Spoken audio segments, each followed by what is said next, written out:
Hi friends, అందరికీ నమస్కారం. గిరిజన గ్రామాలలో గోమాత ఆవు హిందూ ధర్మంలో పవిత్రమైనదిగా పరిగణించబడుతుంది. ఆవు దేవతల నివాసంగా భావిస్తారు. ముఖ్యంగా కామధేను రూపంలో గోపూజను వివిధ సందర్భాల్లో, ముఖ్యంగా గోవర్ధన పూజ, దీపావళి, సంక్రాంతి, కృతిక పౌర్ణమి మరియు ఇతర శుభదినాల్లో నిర్వహిస్తారు. గోమాతను హిందూ ధర్మంలో పవిత్రంగా భావిస్తారు. గోవును పూజించడం సనాతన సంప్రదాయంలో ఒక ముఖ్యమైన ఆచారం. దీనికి వివిధ మతపరమైన, ఆధ్యాత్మిక, సామాజిక కారణాలు ఉన్నాయి. గోమాత యొక్క పవిత్రత. హిందూ పురాణాల ప్రకారం 33 కోట్ల దేవతల గోమాతలో నివసిస్తారని నమ్మకం. పూజా విధానానికి చెప్పుకొస్తే, గోమాత శుభ్రంగా కడిగి పసుపు, కుంకుమ, అక్షతలతో అలంకరించడం, పుష్పమాలతో, దీపంతో, ధూపంతో పూజ చేయడం, గోమాతకు తృణధాన్యం, గడ్డి, ఆకుకూరలు, గోధుమలు, పండ్లు సమర్పించడం, ఆవుకు ప్రదక్షిణాలు చేసి నమస్కరించడం, గోవును శుభ్రపరచడం. పూజకు ముందు గోవును స్వచ్ఛంగా అలంకరించాలి. పుష్పాలు, హారతిలో పూజ. గోవుకు పుష్పమాలలు, కుంకుమ, చందనం ధరింపజేసి హారతులు ఇచ్చి పూజించాలి. నైవేద్యం.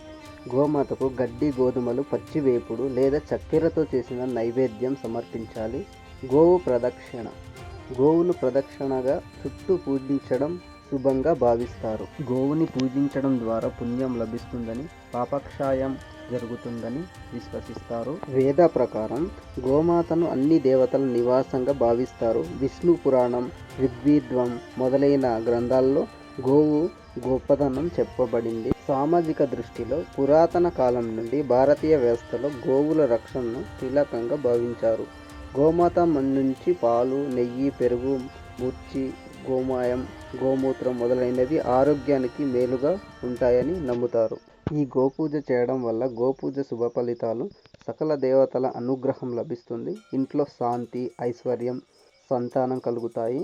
గోసేవ ద్వారా పితృదేవతలు సంతృప్తి చెంది పుణ్యం లభిస్తుంది. భూదేవి ప్రసన్నమై సంపదను ప్రసాదిస్తుందని నమ్మకం.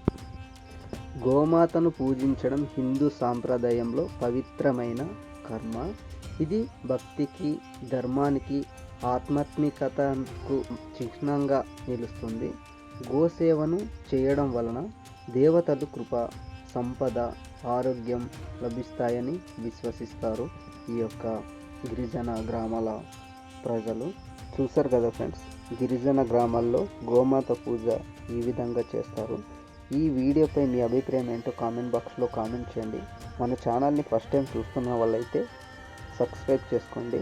మరిన్ని ఇలాంటి ఇంట్రెస్ట్ అయిన వీడియోల కోసం మన తరుణ్ విలేజ్ బ్లాగ్స్ ఛానల్ని సబ్స్క్రైబ్ చేయడం మాత్రం మర్చిపోకండి ఫ్రెండ్స్. మీరు కూడా ఎప్పుడైనా ఇలాగా గోమాతలకు పూజ చేస్తుంటే, మీరు కానీ మీ ఫ్యామిలీ మెంబర్స్ కానీ చేస్తుంటే కామెంట్ బాక్స్లో కామెంట్ చేయండి. మీకు గోమాత ఇష్టం ఉంటే ఒక లైక్ వేసుకోండి. మరొక వీడియోతో మళ్ళీ కలుద్దాం ఫ్రెండ్స్. అంతవరకు సెలవు. Bye friends.